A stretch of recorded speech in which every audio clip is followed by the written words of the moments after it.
안녕하세요, 제인입니다. 드디어 가정의 달 5월 휴일도 많고 쉬는 날도 많은 5월이 돌아왔어요. 그리고 모임도 많아서 와인도 정말 많이 먹을 기회가 많죠.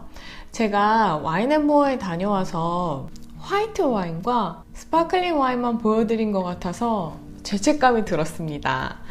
저도 일반 소비자분들이 레드 와인을 훨씬 더 좋아하신다는 것을 알고 있거든요. 그래서 연휴 때 휴일 모임에 레드 와인을 드실 때 제가 생각을 해봤어요. 우리나라에서 가장 잘 팔리는 와인 스타일이 무엇인가 생각을 해봤는데 바로 칠레 레드 와인입니다. 그렇기 때문에 오늘은 칠레 레드 와인 특집으로 준비를 해봤습니다. 우선 우리나라에 수입되는 모든 와인 중에 단연 칠레 와인이 1위인데요. 그 이유가 뭘까요? 와인 생산국 중 가장 먼저 우리나라와 FTA를 한 나라가 바로 칠레라는 사실이에요. 그렇기 때문에 선점 효과를 누릴 수가 있었던 거죠. 와인 관세가 15% 정도 하니까 이미 저렴한 칠레 와인에게는 이 15%가 굉장한 할인이 되었던 거죠. 그래서 양으로는 가장 많이 수입되는 와인 칠레 와인이고요. 하지만 최근에는 알마비바, 세냐, BIK, 몬테스 M 같은 프리미엄급 와인들도 강세를 보이고 있기 때문에 칠레 와인이 저렴하다는 인식은 많이 사라지고 있는 게 사실입니다. 칠레 와인의 또 하나의 특징은 바로 들어보셨을지 모르겠는데 필록세라라는 어떤 뿌리에 붙는 벌레가 있는데요. 그 벌레가 없는 나라입니다. 이 벌레가 북아메리카에 살고 있었는데요. 유럽으로 건너가서 유럽에 있는 포도나무들을 죽이기 시작합니다. 포도나무들이 죽어나가자 속수무책 당하고 있었던 유럽에서는 마침내 솔루션을 찾는데요. 그 솔루션이 바로 필록세라의 공격으로부터 굉장히 익숙해진 미국산 뿌리에다가 위에 나는 부분은 유럽산 포도나무가 날 수 있도록 접목을 해서 심기 시작을 했던 거죠. 그런데 칠레에서는 사실 이 필록세라가 없습니다. 굉장히 특이한 지형을 가지고 있는 칠레의 특성을 혹시 아시나요? 안데스 산맥이 쫙 가로막고 있고 앞에는 태평양이 쫙 가로막고 있어서 벌레들이 침투할 수 없는 굉장히 고결한 땅인 거죠. 칠레 레드 와인에만 포커스를 맞춰서 한번 얘기를 해보려고 해요. 제가 공부를 할 때 참고를 했었던 피터 리차드 마스터 오브 와인이 작성한 칠레 와인 브리프라는 자료를 보면요. 2013년 칠레에서 가장 많이 생산되었던 품종은 바로 까베르네 소비뇽입니다. 무려 전체 생산량의 35% 이상을 차지했거든요. 그 다음에는 소비뇽 블랑이고요. 소비뇽 블랑 15%, 멜롯이 12%, 까르메네르가 9%, 샤르도네도 비슷한 9% 정도고요. 시라 7.5%, 피노누아 2.5%, 그리고 마지막으로 바이스라고 부르는 품종이 약 1.7%가 생산이 되었다고 해요. 프랑스의 AOP나 이탈리아의 DOC, DOCG 같은 시스템인 칠레의 DO급의 와인만 말씀을 드린 거고요. 왜냐하면 벌크 와인이나 정말 저렴한 와인은 우리가 일상생활에서 그렇게 많이 소비를 하지 않기 때문에 제가 약간 DO급의 와인의 통계를 활용했습니다. 우리가 보통 와인을 드실 때는 칠레 와인의 보틀을 확인해 보면 거기에는 뭐 센트럴밸리라던가 마울리밸리라던가 굉장히 다양한 칠레의 와인 산지가 쓰여 있거든요. 이렇게 와인 산지가 쓰여 있을 때 이 와인의 수준이 DO급이 되는 거죠. 이렇게 통계를 보면 한 가지 알 수 있는 점이 있는데요.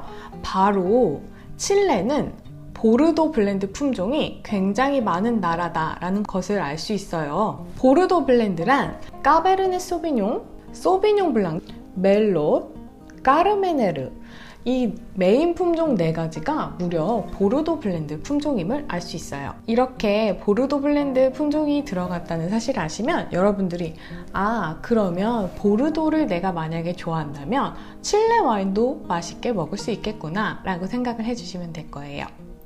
칠레의 까베르네 소비뇽은 정말 저렴한 10,000원대 그리고 그 미만, 예를 들어 이마트의 도스코파스는 4,900원이죠. 그 정도 가격대부터 정말 비싼 알마비바, 세냐 같은 고급 와인까지 다양한 가격대와 다양한 품질의 와인이 생산되고 있어요. 칠레에서는 카베르네 소비뇽의 위상이 굉장히 높기 때문에 가장 좋은 포도밭에는 대부분 카베르네 소비뇽이 심겨져 있다고 보시면 돼요. 그 다음으로는 멜롯입니다. 멜롯은 굉장히 특이한 점이 있는데요. 세 번째로 많이 심기는 레드 품종인 카르메네르와 한동안 많은 칠레 농민들이 구분을 하지를 못했어요.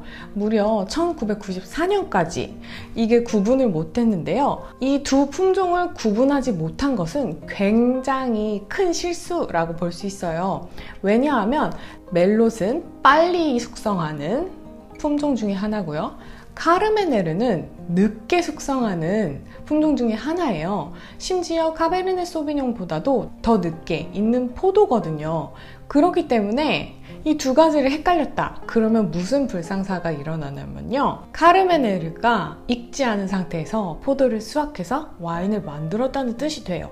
안 익은 피망이나 안 익은 야채, 식물 냄새 혹은 되게 센 담배째 같은 냄새가 올라오는데요. 이게 제대로 컨트롤이 되지 않고 제대로 익지 않은 카르메네르에서 나는 나쁜 냄새거든요.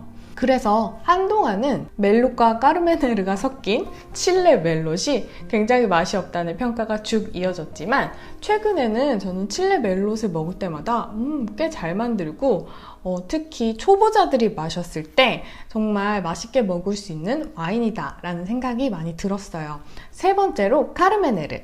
카르메네르는 다른 나라에서도 나긴 나지만 메인 품종은 아니고요. 하지만 칠레에서는 굉장히 맛있게 만들고 있기 때문에 저는 항상 추천을 드려요.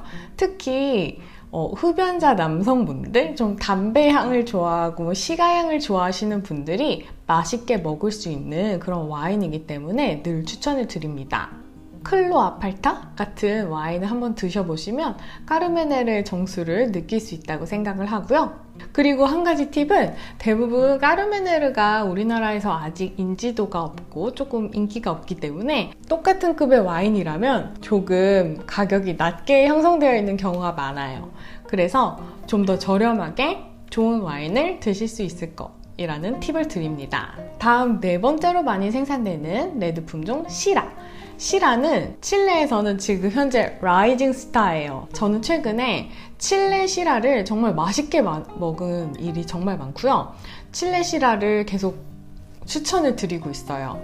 뭔가 호주 시라즈가 너무 단단하고 과실향이 뿜뿜 나는 스타일이고, 프랑스의 시라는 너무 비싸고 약간은 입맛이 들어야 맛있게 먹는 스타일이라면 칠레는 그 중간을 딱 유지하면서 적절한 산도와 적절한 타닌, 이런 중간과 밸런스를 되게 잘 찾는 그런 스타일이에요.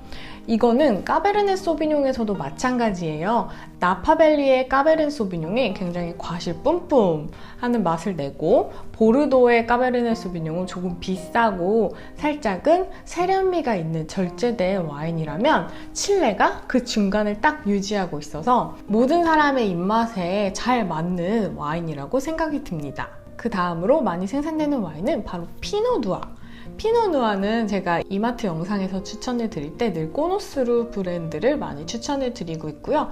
마지막으로 빠이스라는 품종이 있어요. 이 품종은 칠레에 들어온 지 굉장히 오래된 품종으로서 조금 라이트한 스타일의 레드를 만드는데요. 사실 고급 와인에 쓰인다기보다는 현재는 벌크 와인에 많이 쓰이고 있고요.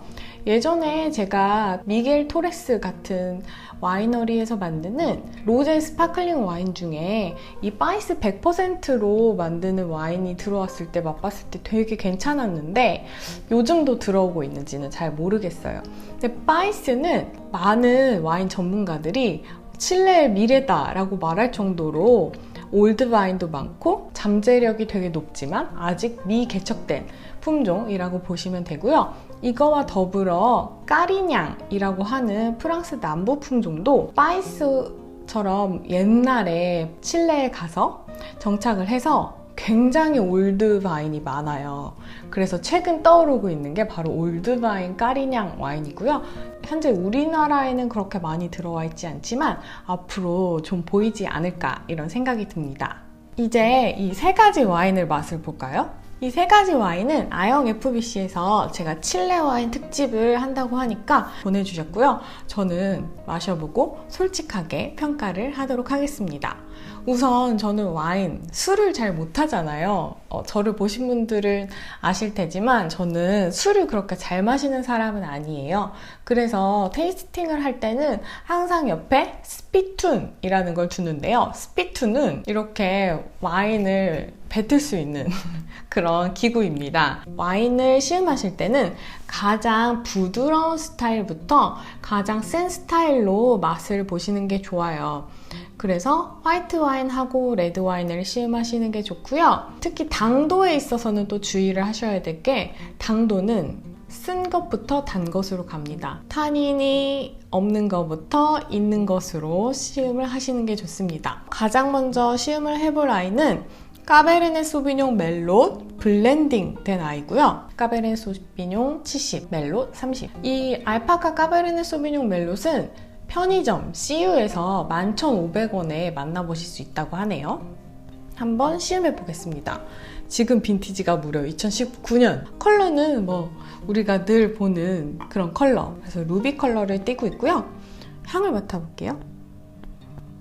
오, 향 되게 좋아요. 그리고 멜로 30%가 제대로 역할을 하고 있습니다. 저는 사실 딱 향을 맡았을 때 나 까베르네 소비뇽이지 이렇게 하는 걸 별로 안 좋아해요. 이 아이는 야생마 같은 아이라서 잘 다듬어야 되고 좀 눌러줘야 된다고 생각을 하거든요. 그래서 딱 향을 맡았는데 우와 이렇게 까베르네 소비뇽을 티를 내면 별로 안 좋아하는데 확실히 멜로 30%가 제대로 역할을 하고 있는 와인인 것 같습니다. 향의 강도도 되게 좋고 과실향이 팍 나면서 되게 뭔가 주시하다고 해야 되나? 그런 느낌이 강해요. 맛도 너무 좋아요. 저는 사실 11,000원이라고 해서 딱 먹었을 때 맛이 없으면 어떡하지? 막 이런 고민을 했는데 아니요, 맛이 진짜 좋아요. 그러니까 수입 업체 측에서도 저한테 자신 있게 보내주신 것 같아요. 그래서 일단 전 이 와인이 타닌감이 거의 느껴지지 않아서 좋아요. 여러분들이 10,000원대 와인을 구매하셨을 때는 얼리 드링킹 와인이라고 해서 지금 바로 먹을 수 있게 준비가 된 와인들이에요. 제가 왜 유난히 맛있게 느꼈냐면 저는 산도 많이 합니다. 산도를 좋아해요. 이 와인이 산도가 높네요. 지금 타닌도 별로 없고 산도도 높기 때문에 어떤 음식이랑 먹어도 잘 어울릴 것 같은데요. 저보고 이 와인이랑 뭐 먹을래? 이렇게 물어보면 저는 족발.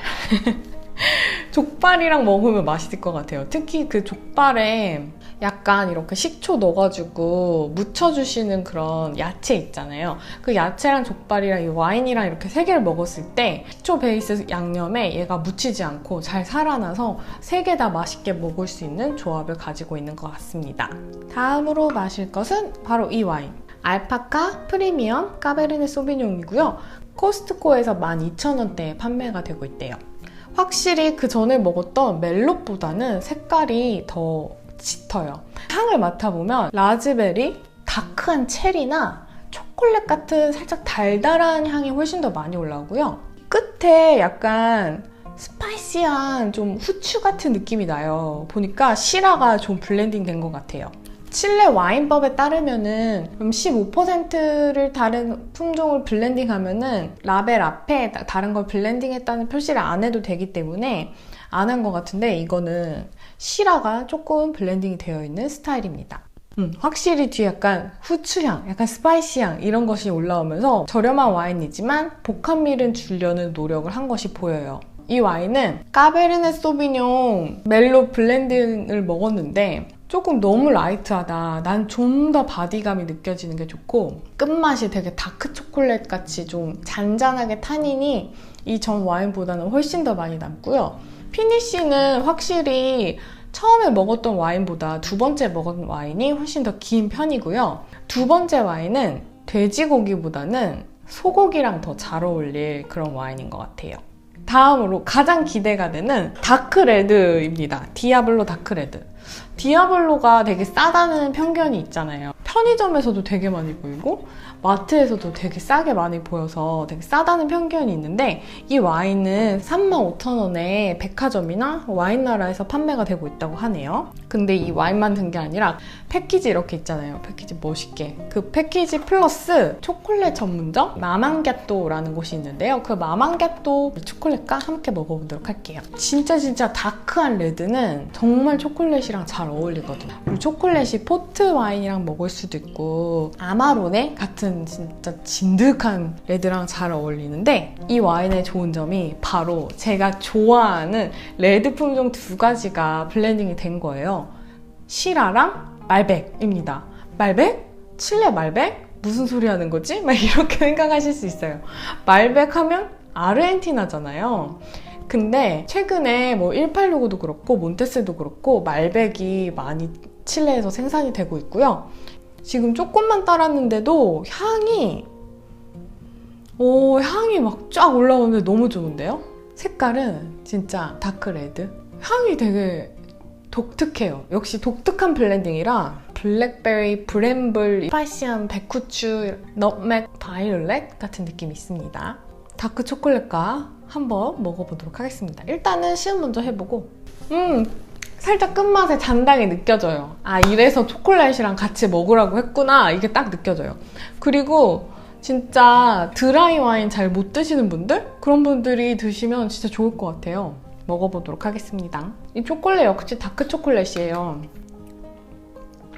왜 옛날에 술 들어있는 초콜릿 아시죠? 요즘에도 나오는데 체리술 같은 데다가 같이 먹는 그런 느낌이 나서 너무 좋았어요. 그리고 이거 먹으니까 딱 생각이 났는데 예전에 프랑스에 살 때 좀 고급 초콜릿집에 딱 가면은 체리술이나 포트 이런 좀 술을 놓고 같이 이렇게 페어링 하면서 시음했던 경험이 있었거든요. 그때 느낌이 딱 살아났어요. 와인보다는 초콜릿이 훨씬 달기 때문에 조금 쌉싸름하게 느껴지는 맛이 있고 신맛이 더 확 올라오는 느낌이 있는데 그 느낌이 저는 좋아요. 되게 고급스럽게 초콜릿을 먹을 수 있는 방법인 것 같아서 이거 먹고 전 낮잠 자야겠어요. 바이!